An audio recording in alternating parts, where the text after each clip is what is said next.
Cette question du paiement minimum sur nos cartes de crédit. Charles Tanguay de l'Office de protection du consommateur. Bonjour, M. Tanguay.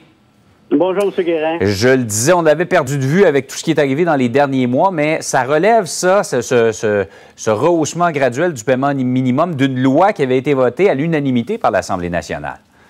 Exactement. En 2017, ce sont les derniers changements à la loi sur la protection du consommateur adoptés en 2017 et qui visent à mieux encadrer le crédit, notamment à aussi prévenir le surendettement des ménages. Donc, le 1er août dernier, on a déjà eu une première étape de franchie avec un paiement minimum fixé à 2 sur le solde mensuel de votre carte.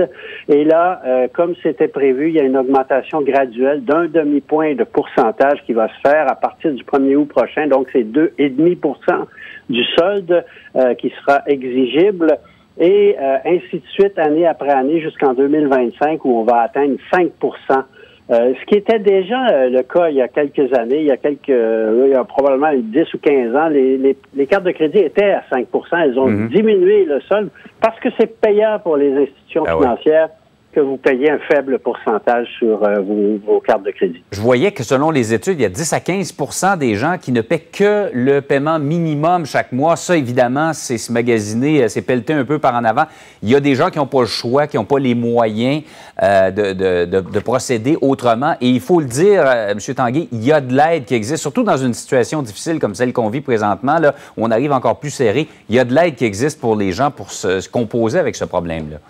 Oui, il y a eu sûrement des changements dans les revenus de plusieurs ménages québécois à cause de la pandémie et ça fluctue. Ces fluctuations-là peuvent déstabiliser le budget familial.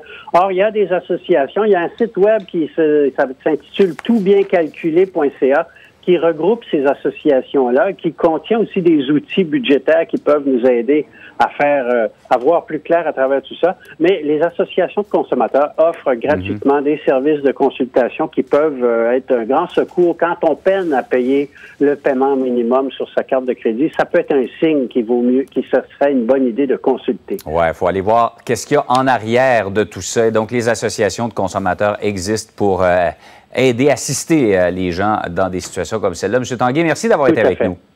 Je vous en prie, bonne journée. Au revoir.